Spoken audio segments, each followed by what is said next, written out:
इन्हीं 5 मुद्दों पर पूरी वार्ता टिकी होगी। अब सबसे पहला आप देखिए, यूरेनियम संवर्धन पर रोक की मांग अमेरिका करेगा। अमेरिका और ईरान के बीच सबसे बड़ा विवाद यूरेनियम संवर्धन ही है। अमेरिका चाहता है ईरान अपने यूरेनियम संवर्धन कार्यक्रम पर 20 साल तक पूरी तरह रोक लगा दे। इससे पहले एक अग्रीमेंट भी बाकायदा JPCO का हुआ था, उसमें भी यही बात सामने थी। वहीं ईरान सिर्फ 5 साल की रोक पर ही राजी है। इसी मतभेद के कारण बातचीत बार बार अटक जाती है। दूसरा बड़ा कारण है यूरेनियम का भंडार। यूरेनियम के भंडार को लेकर भी दोनों देशों के बीच तीखी बयानबाजी लगातार देखने को मिली है। पिछले दिनों भी डोनाल्ड ट्रंप ने दावा किया था उस वक्त कि ईरान अपने यूरेनियम भंडार अमेरिका को सौंपने को तैयार हो जाए। इसके जवाब में बाकायदा ईरान ने ट्रंप पर पलटवार करते हुए कहा कि वो 1 घंटे में 7 झूठ बोलते हैं। फिर तीसरी बड़ी वजह है हॉर्मुज स्ट्रेट। हॉर्मुज स्ट्रेट हालिया सैन्य तनाव का बहुत बड़ा एरिया बन चुका है। 28 फरवरी से इस रूट पर नाकेबंदी की गई। इसी रास्ते से दुनिया का बड़ा तेल आपूर्ति हिस्सा इसको कहते हैं। नाकेबंदी के बाद वैश्विक अर्थव्यवस्था पर पूरा असर पड़ा और कई देशों को आर्थिक नुकसान भी झेलने पड़ रहे हैं। अब चौथा बड़ा कारण है प्रतिबंधों में ढील। ईरान अमेरिका द्वारा लगाए गए आर्थिक प्रतिबंधों में राहत चाहता है। इन प्रतिबंधों की वजह से ईरान का तेल निर्यात बुरी तरह प्रभावित हुआ। बातचीत में ईरान की कोशिश रहेगी कि तेल कारोबार पर लगी पाबंदियों को हटाया जाए ताकि उसकी अर्थव्यवस्था को संभलने का मौका मिल सके। अब पांचवा बड़ा कारण है मुआवजे का मुद्दा। $270 अरब की ये डील। ईरान ने 47 दिन की जंग में हुए नुकसान की एक लिस्ट तैयार की है। $270 अरब मुआवजे की मांग वो कर रहा है क्योंकि इतना नुकसान उसको अब तक इतने दिनों में हो चुका है। ईरानी सरकार का कहना है कि यह तबाही की शुरुआत एक-एक हिसाब के साथ होगी।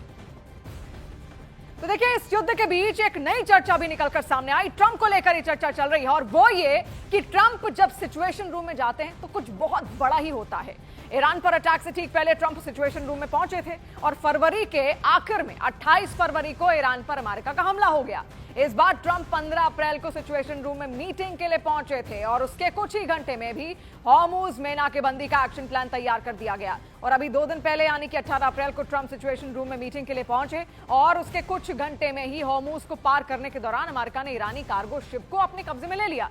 पिछले टर्म में ट्रंप जब राष्ट्रपति थे तब वो जब सिचुएशन रूम में पहुंचे थे तो साल 2020 में 2 से 3 के दरमियानी रात सिचुएशन रूम में वो पहुंचे थे और उसके ठीक बाद ईरान के सबसे बड़े सैन्य कमांडर कासिम सुलेमानी को ड्रोन स्ट्राइक में मौत की नींद सुला दिया गया था। और इसी के साथ एक और बड़ी खबर भी आपको बता दें जो सीधे सीधे चीन से सामने आ रही है। चीन की अमेरिका, जापान और फिलीपींस को चेतावनी है। जॉइंट युद्धाभ्यास को लेकर चीन की ये वार्निंग है, जहां चीन कह रहा है आग से ना खेले अमेरिका, जापान और फिलीपींस। तीनों देशों के जॉइंट ऑपरेशन पर चीन यहां पर भड़का है। देखिए, चीन का जो प्रभुत्व है, साउथ चाइना सी की बात कर लें या फिर उसके थोड़े से दूरी पर ही अमेरिका है। अमेरिका चाहता है किसी भी तरीके से एशिया या फिर जितने भी एशिया पैसिफिक जितने भी रीजन है वहां पर उसका प्रभुत्व हो और इसीलिए कई बार अमेरिका, जापान और फिलीपींस मिलकर कई सारी ड्रिल्स को अंजाम दे चुके हैं। अब ये जो ड्रिल इनकी हो रही है उसको सीधी चेतावनी यहां पर चीन की ओर से मिल रही है कि इस ड्रिल को तुरंत बंद कर दिया जाए। तो सवाल बहुत सारे हैं। अब इसमें एक सवाल यह है कि क्या पश्चिम एशिया में नया बारूदी तूफान उठने वाला है? क्या डेडलाइन से पहले ही सीजफायर टूट जाएगा? ये सवाल इसलिए क्योंकि जिस तरह की खबरें लगातार और तस्वीरों के जरिए आ रही हैं वो यही इशारा कर रही हैं कि अमेरिका और ईरान के बीच विध्वंस कभी भी शुरू हो सकता है।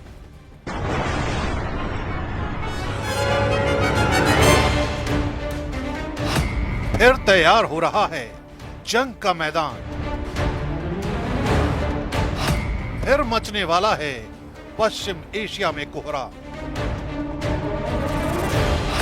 टूटने वाली है सीज फायर की डेडलाइन।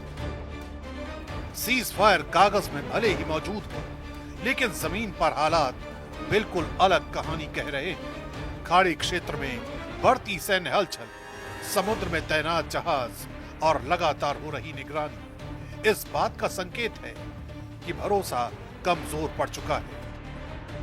अमेरिका और ईरान दोनों ही रणनीतिक मोर्चे पर अपनी ताकत बढ़ा रहे हैं, यानी शांति की परत के नीचे तनाव का लावा लगातार उबल रहा है। अगर एक भी चिंगारी भड़की तो यह सीज फायर पल भर में टूट सकता है और पूरा क्षेत्र फिर से युद्ध की आग में झुलस सकता है। तेहरान से आई तस्वीरें भी संघर्ष की तैयारी की ओर इशारा कर रही हैं। सड़कों पर बड़े पैमाने पर लोगों की भीड़ जुट रही है।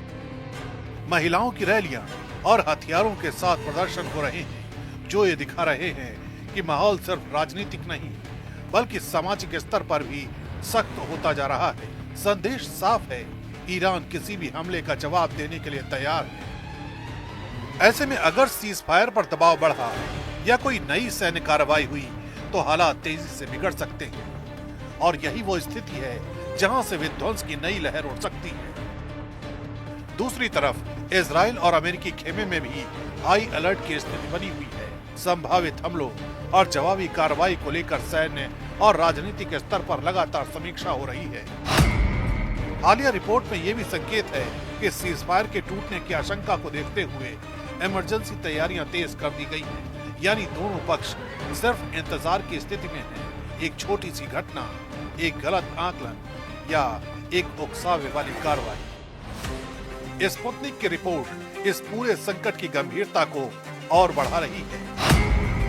रिपोर्ट के मुताबिक अमेरिका ने चुपचाप जॉर्डन में अपने एयर डिफेंस सिस्टम की तैनाती बदल दी है। सैटेलाइट तस्वीरों में थाड और पैट्रियट मिसाइल सिस्टम की मूवमेंट साफ देखी गई है।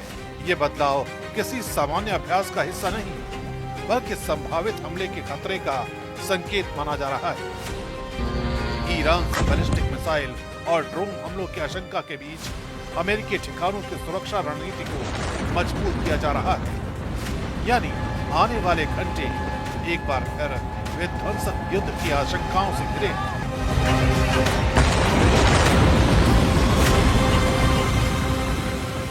युद्ध किस तरीके से लगातार आगे बढ़ रहा है कि एक तस्वीर के जरिए आप यहां पर देख रहे थे। अब अमेरिका ईरान युद्ध में अब तक 10 बड़ी अपडेट आपको जल्दी से दिखाते हैं।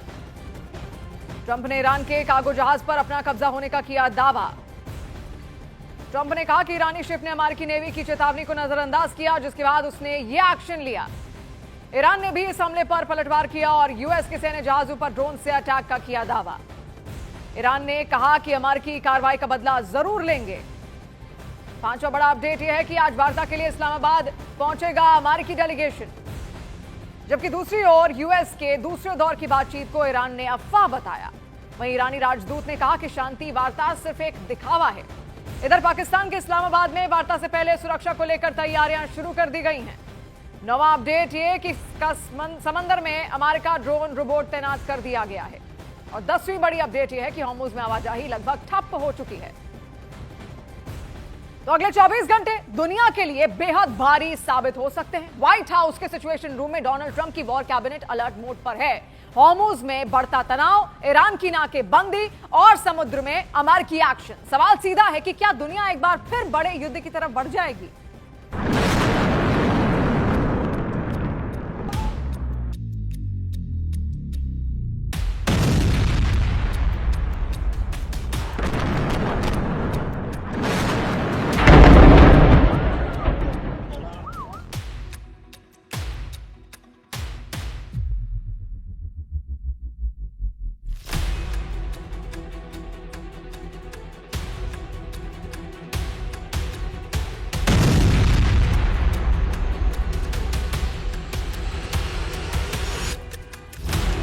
पश्चिम एशिया में फिर छाया युद्ध का साया।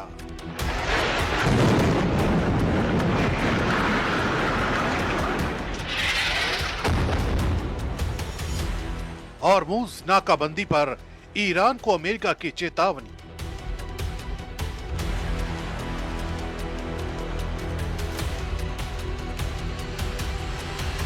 चौबीस घंटे में फिर महायुद्ध का ट्रिगर ऑन। युद्ध की क्लॉक एक बार फिर चल पड़ी है। हॉर्मुज में बढ़ता तनाव अब सिर्फ चेतावनी नहीं बल्कि टकराव की सीधी आहट बन चुका है। ईरान की नाकाबंदी की धमकी और जहाजों पर हमलों की खबरों ने दुनिया की सबसे अहम तेल सप्लाई लाइन को खतरे में डाल दिया है। वहीं अमेरिका ने भी साफ कर दिया है कि अगर हालात नहीं सुधरे तो जवाब कड़ा होगा। इस वक्त कूटनीति और सैन्य तैयारी अब आमने सामने खड़ी है।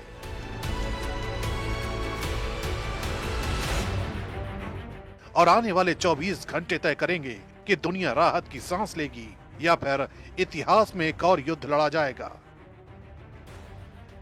ऐसा इसलिए क्योंकि एक्सियोस की रिपोर्ट से दुनिया दहशत में है।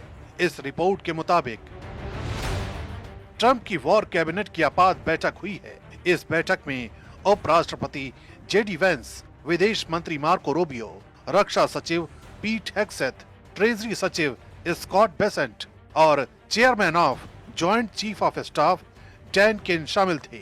यही नहीं, बैठक में खुफिया अधिकारी भी मौजूद थे। इसी बैठक के दौरान जो खबरें निकलकर सामने आईं, वो दुनिया को डराने वाली हैं। Chairman of joint chief of staff Dan Caine के मुताबिक अमेरिका अब सिर्फ निगरानी तक सीमित नहीं रहेगा।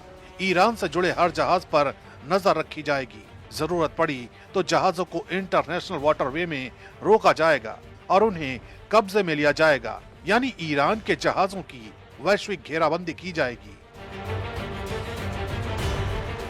अब तस्वीरें भी इस बढ़ते तनाव की कहानी को बयां कर रही हैं। अमेरिकी सेंट्रल कमांड ने अरब सागर से जो तस्वीरें जारी की हैं, वो साफ दिखाती हैं कि नाकाबंदी सिर्फ योजना नहीं बल्कि जमीन पर चल रहा ऑपरेशन है।